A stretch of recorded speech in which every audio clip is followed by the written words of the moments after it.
मुंह जोर घोड़े का मतलब है अनट्रेंड घोड़ा। रुकाबों पर कम वजन डाल रहा हूँ, नीज पर ज्यादा जोर लगा रहा हूं। तो झटके आप अपने पेट में एब्जॉर्ब करें। ट्रॉट में जब वो रेसिंग करते हैं तो उनको झटके बहुत मिलते हैं।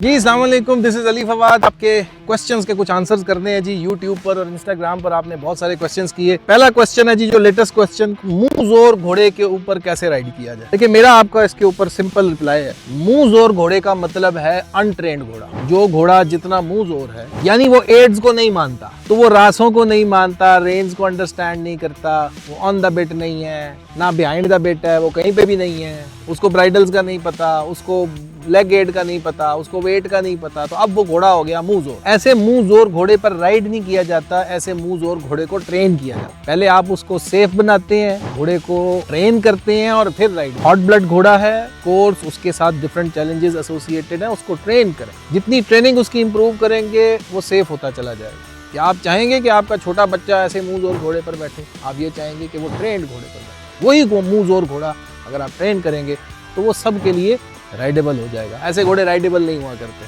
सो ये कुछ चैलेंज देना दूसरों को कि जी आप मुंह जोर घोड़े पर बैठ जाएं और आके जनाब, नहीं, ये बेवकूफ़ी है, मेरे नज़र में बेवकूफ़ी है। I mean it's up to you, आप इसको किस तरीके से डिफाइन करते हैं इस एक्टिविटी को। बट टू माई अंडरस्टैंडिंग, हाँ, एक अच्छा राइडर अगर एक अनट्रेंड घोड़े से काम ले रहा है तो ये अच्छे राइडर की निशानी जरूर है, लेकिन एक अकलमंद राइडर की निशानी ये है कि ऐसे मुंह जोर घोड़े को वो ट्रेन करे, उसको सेफ बनाए। दूसरा क्वेश्चन जो मुझे इंडिया से भी भाइयों ने किया, आई एम रियली थैंकफुल, आप लोग सवाल करते हैं। और इस्लामाबाद से भी और जेलम से एक भाई ने मुझसे क्वेश्चन किया कि रेसिंग, ट्रॉट में जब वो रेसिंग करते हैं तो उनको झटके बहुत मिलते हैं। तो I try to explain today कि रेसिंग करनी कैसे। जो बिगिनर राइडर है वो आमतौर पर रुकाबों की मदद से रेसिंग करता है, ठीक है, वो रुकाबों की मदद से रेसिंग करेगा। लेकिन जो एक ट्रेन राइडर है वो रुकाबों की मदद से नहीं, वो नीज की मदद से रेसिंग करता है। अगर आप एक ट्रेन राइडर हैं तो आप नीज की मदद से रेसिंग करेंगे, वो लाइक दिस। मैं रुकाबों पर कम वजन डाल रहा हूं, नीज पर ज्यादा जोर लगा रहा हूं। और दूसरा मेथड क्या है, ये, ठीक है जी।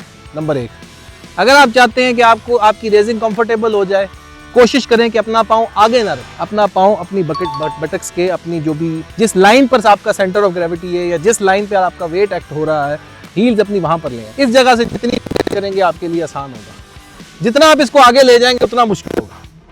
देख रहे हैं मुश्किल हो रहा है ना। Buttocks and heel if they are aligned, you will feel it's really very easy, simple.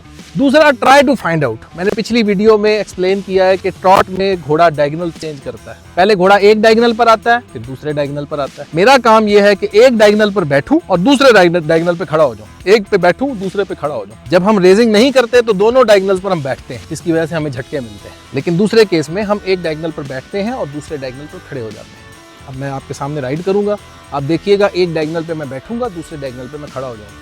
और मैं चूज भी कर सकता हूं कि मैंने किस डायगोनल पे बैठना है और किस डायगोनल पर खड़े होना है। ये एक दूसरी वीडियो है, इंशाल्लाह मैं इसके ऊपर बनाऊंगा कि how to choose the diagonal when you are riding. और जब आप सर्कल में चल रहे होते हैं तो किस डायगोनल पे बैठना चाहिए और किस डायगोनल को के ऊपर खड़े होना चाहिए। मैं दोनों डायगोनल्स पे बैठा हूँ, मुझे झटके मिल रहे हैं। मैंने एक डायगोनल पे बैठा और एक पे खड़ा होना शुरू हो गया। आप नोटिस करें कि किस डायगोनल पे मैं खड़ा हो रहा हूँ।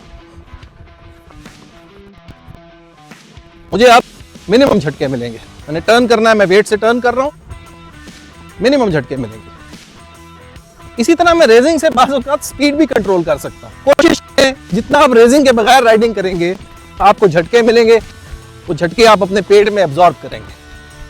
जब आप अपने झटके वो पेट में एब्जॉर्ब करेंगे, आपका बैलेंस इंप्रूव होता चला जाएगा। Try to ride without stirrups, number 1। Even with stirrups on, आप कोशिश करें कि आप सिटिंग ट्रॉट में ज़्यादा से ज़्यादा राइड करें। और रेसिंग जब आपने करनी है तो कोशिश करनी है कि आप नीज से राइज करें और हील्स और टोज अपनी जगह पर साकित रहें। लेकिन आई अंडरस्टैंड कि जो नया राइडर होता है उसको स्टिरप्स की मदद चाहिए होती है, तो शुरू में करने में कोई हर्ज नहीं है।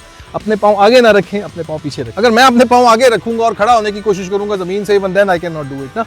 तो जितना मैं उसको इस लाइन में रखूंगा उतना मेरे लिए उसको करना आसान होगा। सो होप आपको ये फ़ायदा दे रही होंगी चीज़ें। Try to do it, get back to me if you know get your riding better। आपकी रेसिंग बेहतर होती है, राइजिंग बेहतर होती है तो मुझे बताएं। कोई इसमें आपको डिफिकल्टी होती है, please discuss. I will come up with a new video for you. Thank you very much. Stay tuned, same channel, same horse, same riding school and same YouTube.